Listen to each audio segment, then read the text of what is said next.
and I'm going to ask Tanuj two things. One, why Muzzaffarnagar? And the second thing is, what was, as I talked about mine, what was the difficulty in writing this book? I mean... Yeah. So why Muzzaffarnagar? I'm from Muzzaffarnagar, so I've spent 17 years, the first 17 years of my life there. And when I started writing, the first book is about a man from Pattaya, a man from Bombay who goes to Pattaya. So it was completely not about my origins. In 2013, I had some time. I went to my hometown, lived with my parents for 2 or 3 weeks, and I ended up writing a short story, which is incidentally the title story in the book. And that's when I realized that maybe at this point in time, I have the technique to say some things about Muzzaffarnagar. I don't think, as you pointed out, Omair, that the book is indirectly about Muzzaffarnagar. Therefore, the main characters in the book are people who have left Muzzaffarnagar. And either because of a death in the family or some other reason, they find themselves coming back to the city. So in that sense, it is not a book about characters who are placed in Muzzaffarnagar, as a permanent thing. It is about people who have gone out, and at least that aspect of those characters, people who have had experiences in Muzzaffarnagar, but now find themselves in a different location, in a bigger city.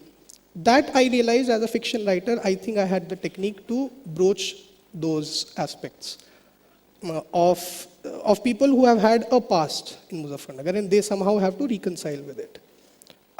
So in that sense, if I really had to write a book, even further about Muzzaffarnagar, even about characters who are there and their lives inside Muzzaffarnagar, completely inside Muzzaffarnagar, I think I'm still away from that. So that is why Muzzaffarnagar, it was a thing of confidence as a fiction writer that I can write about my hometown. But when the process started, as you asked me, it was difficult because as a person who has had experiences there growing up, there is some amount of reconciliation that you have to do with your own experiences. And I think this is a problem that fiction writers would always face, whether they're writing about a particular city or a particular set of characters, because we draw a lot from our own personal experiences.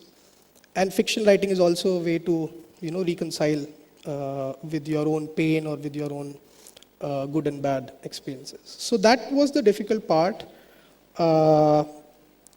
Even in that, if I go deeper, the difficult part is to find the right way to communicate that, to traverse the internal blocks that you might have in terms of trying to express it. So for me, I'm a firm believer in the fact that most problems of writing tend to be problems of technique. And wherever I could feel or I could say that, I had the technique, I kind of powered on. So that's how it went. It was, yes, in many ways a difficult book to write, particularly because I think it touches upon some difficult subjects. Yeah. So here's the other thing, growing up, my father's hometown is Gorakhpur. My mother's hometown is even a smaller place called Banda in Bundelkhand. But as a child of middle-class parents, sent to study somewhere else, and also then working in other places, I was always at one point, kind of ashamed of my roots, right? I come from a small town, there's nothing, it's messy, there's no cool people there, parties don't happen or whatever. It took me a long while to realize this was complete, this is nonsense. And only when I slowly started reading some of the history, from Gorakhpur, certainly, Amrita Shergill is there in 1857. They threw out the British and for a whole year, ran an independent, Azad province. There were one of the ministers in the first cabinet used to fly down the Indian cabinet for lunch in Gorakhpur. So there are all these weird things that you never hear about, because if you're in the big city is a cool thing, right? And I think there's this huge thing about all of these people coming from smaller cities, smaller towns, being taught to be ashamed of where they've come from. And a number of your stories touch upon that, especially the relationship between the father figure and the child. Do you want to speak a little about that? So, in my experience and also the experience of most of my friends growing up in Muzzaffarnagar, your father or your mother has a job in there. The aspiration is for the kid to get out of Muzzaffarnagar. That determines your entire years of your education. The father and the mother, the parents, they want you to escape somehow. Escape is the right word, I guess. They want you to get out of it. Muzzaffarnagar mein, I mean, sometimes they think of Delhi, sometimes they would think of Bombay. So Bombay is considered very far away by Muzzaffarnagar people. But Delhi tak jana hai, so that is the thing. And it is a very strange thing because let's say you're a teenager in Muzzaffarnagar today. The force with which your supporting environment wants you to get out of there is very strong. And you also start questioning, why am I here in the first place? You know, why are you there? As a teenager, why are you in Muzzaffarnagar? Because your father is there. And when you develop some sensibility, you start asking, so why is my father here? Did he not try enough in his time? Does he not have the gumption to make it in Delhi or Mumbai or whatever? And there is therefore this first sort of, a schism or whatever you call it, it remains unsaid mostly, between the father and the child. The father or the mother, whoever is the earning member. And let's say the child is successful in going to Delhi and Bombay or making a life for themselves. The parents are still in Muzzaffarnagar. When the child becomes an earning member, there is this whole aspect of filial duty being executed. You know, how ye karna hai, ghar mein kuch banana hai, ye karna hai, etc. And then the child, after he escapes, is pulled to the town. And which is a bizarre, I think, thing for a young person. You know, ki aap 15 saal I have to escape. And now at every moment, which is Holi, Diwali, any family event, etc., any crisis in the family, now I have to come back. And this creates, I think, particular sort of tension for people who fall within this sort of structure, who study in good schools in small towns, make a life in the big town, but their roots remain in the small town. I think that comes out in more than one story inside the book. So, yeah. And so there was this passage that you wanted to read, and I wanted to preface it because this is the only story in the book that has any, let's say, outright communal tension built into it. But it's also significant in the sense that, as Tanuj and I were talking about this earlier, is that usually when we talk about small towns or small cities, there's this image ke sabko jante hain, right? That, everybody in this small town must know each other. This is not true, right? No. Matlab, usually people agle mohalle ke baare mein nahi jante hain. And there's a different type of loneliness or barriers that are there in small cities as compared to big cities, right? And I think this little passage illustrates that quite well. Anyway. Yeah, just before I get to the passage, there are a couple of notions about small towns, and also as small towns are depicted in fiction. One of the notions is that small town people have time on their hands. I don't think that is particularly true. They have their own struggles, they have their own things to do.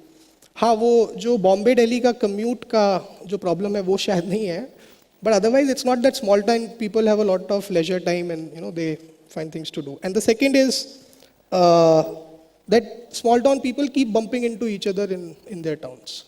I don't think that happens. Muzzaffarnagar, as you said, 400,000 people, and the population is greater than Iceland's, for example. So you don't really bump into people very frequently. So that is there. The passage that I wanted to read is from a story called My Friend Danish. It is narrated by a Hindu boy who is fascinated by a friend of his named Danish. And in the story, some bad things happen to Danish. And That's called life. so there's some violence that Danish suffers, and so that's basically what the story is about. What I want to read is the portrait of Danish by the Hindu narrator, and they're both teenagers. And you will see in the portrait there is a certain sense of fascination in small things that he notices. And these are kids not very conscious of the difference in their religions, and what that really means in a small town milieu like Muzzaffarnagar. So this is him describing Danish. Danish had a cool carelessness about the studies business, something that I admired. He was cool in other little things as well, in how he took haphazard notes for all subjects in a single notebook, how he played with his ball pen, making it rotate endlessly on his thumb, how he ran his fingers through his hair every now and then, how he played with his cell phone inside the class. This was a time when only 2 or 3 students in the entire class had a cell phone. I didn't. He was extremely handsome when the rest of us had at best been cute. And some of my girlfriends in Holy Angels used to call him Dadonis. Gunjan was no doubt attracted to him and must have been disappointed when it turned out that Danish wasn't part of the crowd that had its heart set on her. He always put on a lot of deodorant, and it was because of him that I started using deodorant in class 11th myself. After convincing my parents that the cycling was making me sweat a lot and that other students complained about my body odor. Of course, the use of deodorants continued even after I had acquired a scooter. And And I think one thing is this fascination of somebody who's not from your neighborhood, not from your mohalla, is an exotic other, and is cool, so you kind of do that. But there's also a huge distance, a gulf, that even if you're in the same school, if you're in the same group, your homes are separate. And it's not as if you're coming and going. I wanted to go on to ask you about technique, which you spoke about. So where are you looking at for technique? Because there's not a lot of English writing in this, but there is a lot of writing in Hindi, in Tamil, in Bangla, when it comes to small cities. Yeah. So I read in Hindi and in English, and I have not been able to find a book or a set of stories in which the small town is named. Usually when writers approach small towns, they would create a fictional place, and so that it imbibes what is common to all small towns or small cities, and it is because of very practical reasons. It allows the author some freedom to build certain specific elements in the fictional town. So I have not really seen a book which is about, let's say, Haridwar, about a Meerut, about a Jamshedpur, and so on. But in terms of writing about small towns, there's a Hindi author by the name of Gyan Ranjan, whose stories I was reading when I was trying to write this book. He writes about very similar concerns. A young boy who goes to a bigger city, then does not do well, then comes back, and so on and so forth. So those elements were there. So that's Gyan Ranjan is the only name I can think of. In English, yes, it is English fiction in India.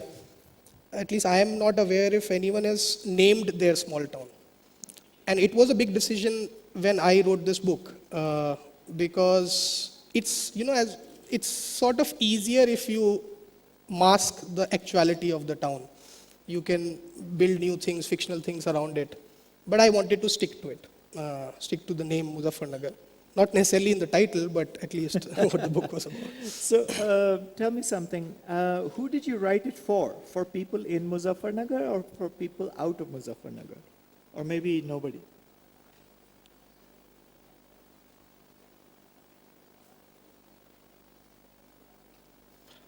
I can't say I wrote it for people in Muzzaffarnagar.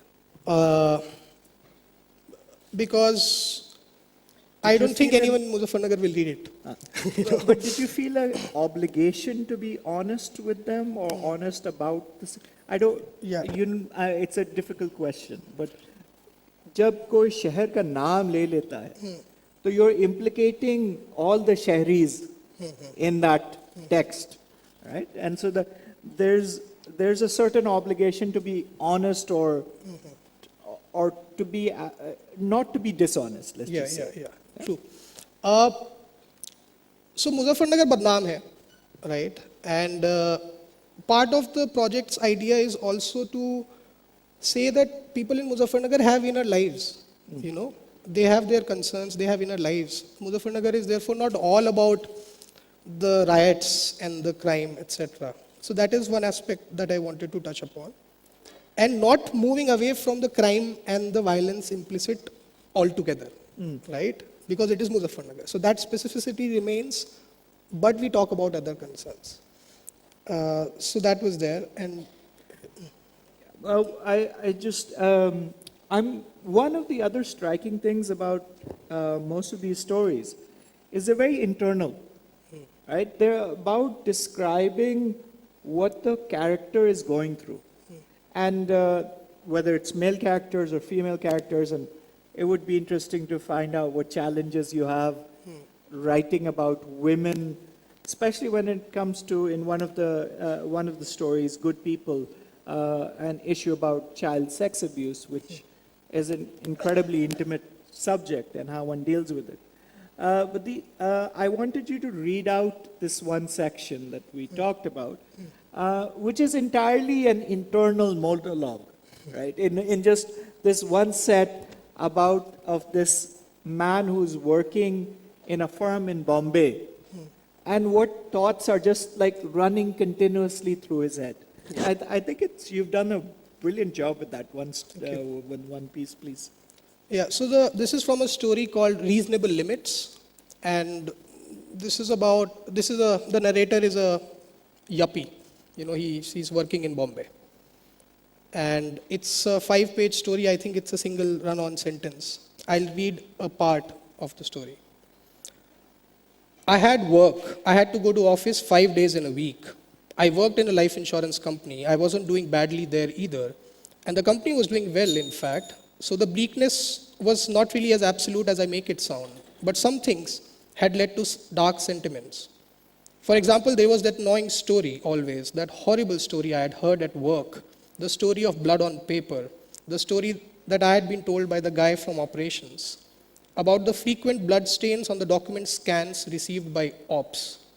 The story that this guy had told me one day just in passing, which he started by informing me how any life insurance application needs to be appended with a slew of customer documents, which are all collected and stapled together by the salesman, which are all excessively stapled in multiple places by the salesman because he doesn't want anything to be lost in transit and then have to ask the customer for it again, which seems only logical. And so the documents come excessively stapled and then have to be digitized because it would just be unwieldy and unwise to rely on paper throughout the processing of any life insurance proposal.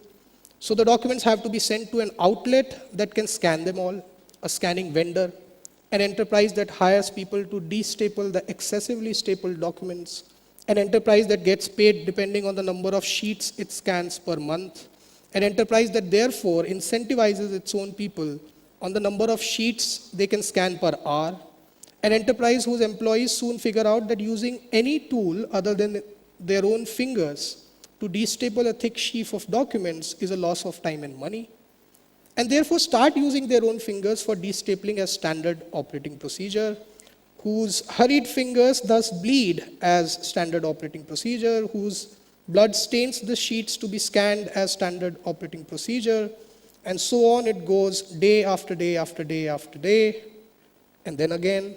And at this point of the story's telling, the ops guy got a gleam in his eyes. He was happy that he had scandalized me, and that was not a mistake, for I was scandalized.